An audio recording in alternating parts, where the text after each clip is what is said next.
Apa lu sering ngalamin stres tiap minggu malam cuman karena mikirin, ya besok harus kerja lagi. Ditambah lagi pertanyaan-pertanyaan kayak, buat apa sih gue kerja? Kok kayaknya kerjaan gue gak penting banget ya? Gitu terus muncul di kepala lo setiap lo berangkat kerja. Lo ngerasa kerjaan lo gak ngasih makna apa-apa ke diri lo sendiri, kecuali cuman buat ngabisin waktu lo setiap siang dan ngasih lo gaji. Kerja cuman buat bertahan hidup. Nggak ada value atau tujuan lainnya aja gitu. Kadang-kadang lo ngerasa hidup lo kok lama-lama kayak robot ya. Kerjaan lo rasanya nggak fulfilling. Di video ini, gue akan jelasin kenapa milih pekerjaan yang fulfilling itu bagus buat lo. Dan gue juga akan kasih tahu lo gimana caranya lo bisa dapat kerjaan yang fulfilling. Tonton terus sampai habis, dan kalau lo ngerasa lo belajar hal baru dari video ini, jangan lupa klik like dan subscribe ya. Sebelum ngomongin fulfilling work, kita perlu paham dulu apa sih arti kata fulfilling. Fulfilling dalam bahasa Inggris asal katanya adalah fulfillment. Fulfillment kalau diartikan dalam bahasa Indonesia kurang lebih artinya adalah kepuasan atau kebahagiaan karena berhasil mengembangkan kemampuan serta karakter sepenuhnya.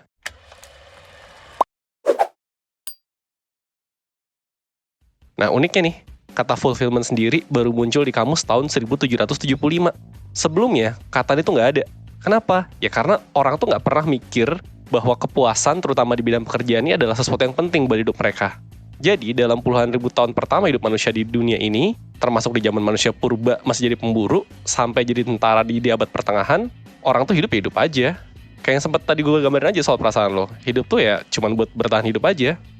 Nah, kalau dikaitkan dengan pekerjaan, fulfilling work adalah pekerjaan yang bisa ngasih lo perasaan puas, bahagia, tertantang, dan bahkan bangga. Kenapa? Ya karena lo tahu kerjaan lo akan ada dampaknya ke diri lo dan orang-orang di sekitar lo. Tentu saja punya kerjaan yang fulfilling itu ya sebenarnya itu nggak wajib sih. Kayak yang tadi gue sempat bilang kan.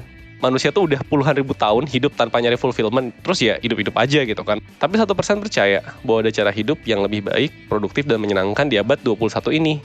Makanya kita sih nyaranin banget buat lo milih pekerjaan kalau bisa yang fulfilling. Kenapa gitu? Yang pertama adalah karena pekerjaan yang fulfilling sangat bisa mendorong lo untuk mencapai kesejahteraan psikologis. Salah satu komponen dari kesejahteraan psikologis adalah perasaan bahagia yang timbul dari pekerjaan lo. Penelitian yang dilakukan oleh Wright and Bonnet di tahun 2007 bilang bahwa seseorang yang menilai lingkungan kerjanya sebagai lingkungan yang menarik, menyenangkan, dan penuh tantangan, maka orang itu akan merasa bahagia dan menunjukkan kinerja yang optimal. Begitu lo udah ngerasain kebahagiaan itu, artinya lo tuh udah meraih kesejahteraan psikologis tadi. Dan kalau kesejahteraan psikologis lo sudah tercapai, maka kinerja lo juga akan jadi optimal. Dan gak cuma kinerja lo di kerjaan, keseluruhan hidup lo bakal lebih menyenangkan aja gitu buat dijalanin. Yang kedua, fulfilling work itu bisa memacu kreativitas lo buat melakukan inovasi. Jadi gini, gue jelasin dikit ya. Motivasi seseorang melakukan sesuatu itu ada dua kategori. Yang pertama adalah motivasi ekstrinsik, yang kedua adalah motivasi intrinsik. Motivasi ekstrinsik adalah motivasi yang datang dari luar. Misalnya nih, lo pengen dapat bonus, lo pengen dipuji, atau lo pengen dipandang keren sama orang lain. Sementara motivasi intrinsik adalah motivasi yang datangnya dari dalam diri lo sendiri. Lo ngerjain sesuatu ya karena lo senang aja gitu. Penelitian yang dilakukan ke sekelompok seniman menunjukkan bahwa para seniman akan menunjukkan hasil karya yang lebih kreatif ketika mereka 100% berkarya untuk dirinya sendiri, tanpa ada embel-embel motivasi eksternal. Yang ketiga, kemungkinan sukses lo akan semakin besar. Kenapa gitu? Balik ke yang tadi gue jelasin sebelumnya. Karena motivasi intrinsik tadi. Ketika motivasi ada di dalam diri lo sendiri, lo ngelakuin pekerjaan itu ya buat diri lo sendiri. Dan ini bikin kegigihan lo bakal lebih gede. Karena lo fokus sama diri lo sendiri. Dan lo bisa ngontrol penuh diri lo sendiri. Motivasi ekstrinsik itu gampang banget goyang. Karena dunia di luar diri lo itu sangat mudah berubah dan itu semua di luar daripada kontrol lo. Contoh nih, lo kerja keras buat kejar bonus. Tahu-tahu karena satu dan lain hal, tahun ini bonus nggak turun. Nah, lo akan jadi males-malesan nih buat kerja keras lagi. Tapi di kondisi yang sama, ketika orang lain sekitar lo motivasi ekstrinsiknya pada malas kerja nih, ceritanya teman-teman lo pada motivasi ekstrinsik gitu, pengen dapat bonus juga kayak lo. Oh nggak dapat bonus nih, mereka jadi malas kerja. Nah, kalau di saat itu motivasi lo tuh intrinsik, lo akan tetap kerja keras. Dan begitu lo kerja lebih keras dibanding yang lain, maka kemungkinan lo untuk terus berkembang atau suatu saat jadi promosi gitu ya, itu akan lebih tinggi. Itulah kenapa motivasi intrinsik dari pekerjaan yang fulfilling gini, itu efeknya lebih jangka panjang. Dan karena efeknya jangka panjang, kemungkinan sukses lu tinggi.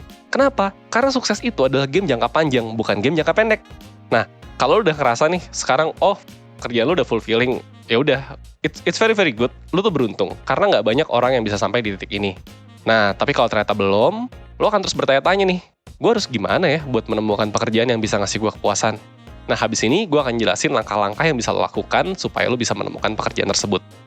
Oke, yang pertama, ini buat lo yang tiba-tiba ngerasa nggak cocok sama kerjaan lo, terus bingung sama karir, Nah, hal pertama banget yang lo harus pahami adalah lo harus menerima bahwa kebingungan lo itu adalah sesuatu yang wajar.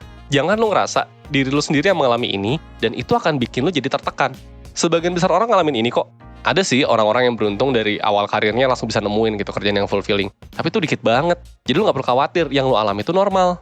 Nah, begitu kita sudah memilih satu bidang pekerjaan yang kita mulai dari awal nih, lalu di suatu waktu kita ngerasa gak puas, kita bingung karena enggan buat pindah karir. Itu wajar banget. Kenapa? Nah, Daniel Kahneman, salah satu pakar psikologi dunia yang super jago sampai menang Nobel tuh pernah bilang gini, perasaan takut sama kekalahan itu 2 kali lipat lebih intens kalau dibanding dengan bayangan perasaan senang seandainya lu menang.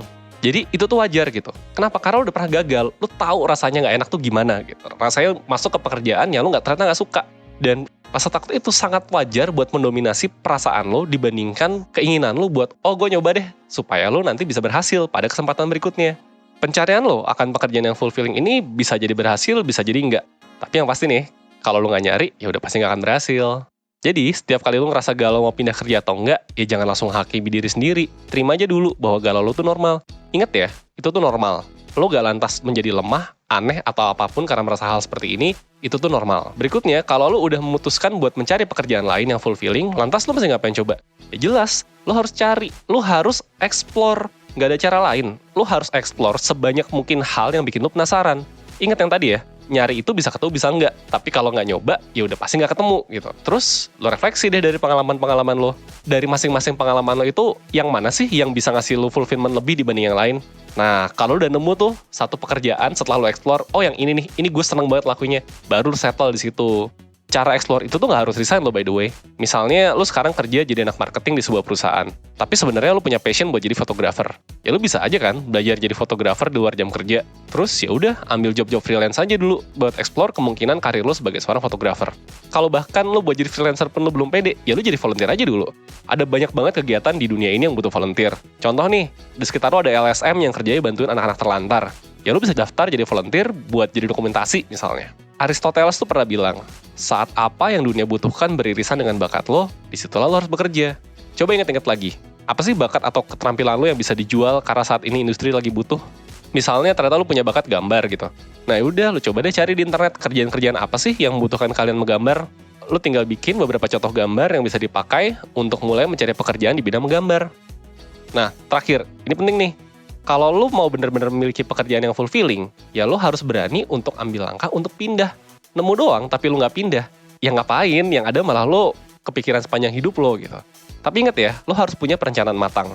Kalau lo harus turun gaji misalnya, karena lo mulai dari awal lagi, ya pastikan dulu bahwa lo bisa tetap hidup dengan turunnya gaji lo. Makanya, paling pas nih, buat lakuin hal kayak gini ya sedini mungkin. Makanya tadi di awal video gue bilang kalau bisa secepat mungkin. Kenapa? Karena makin lama lo berkarir di satu bidang, kemungkinan lo buat naik gaji itu lebih tinggi. Lo turun gaji nih, dari 8 juta ke 6 juta, itu lebih gampang daripada lo turun gaji dari puluhan juta ke 10 juta. Jadi kapan lo akan mulai kejar pekerjaan impian lo? Pekerjaan yang fulfilling itu pekerjaan yang bisa kasih makna ke hidup lo. Nggak semua orang bisa punya pekerjaan yang ngasih fulfillment saat ini. Kalau lo merasa belum mendapatkan fulfilling work, masih ada kok yang bisa lo lakukan. Tapi at the end of the day, kalau lo pengen melakukan ini, lo harus berani buat ngambil langkah ekstrim dengan pindah haluan ke arah pekerjaan yang lo udah yakin akan lebih fulfilling. Kalau lo butuh diskusi yang objektif buat cari solusi dari pekerjaan yang gak fulfilling, lo bisa join ke program online mentoring 1%. Buat daftar programnya, gampang kok, lo tinggal klik link aja yang ada di deskripsi.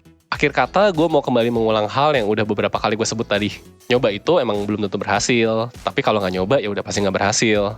Sekian dulu ya dari gue Rizky dari 1%. Yuk, nyoba yuk, persen.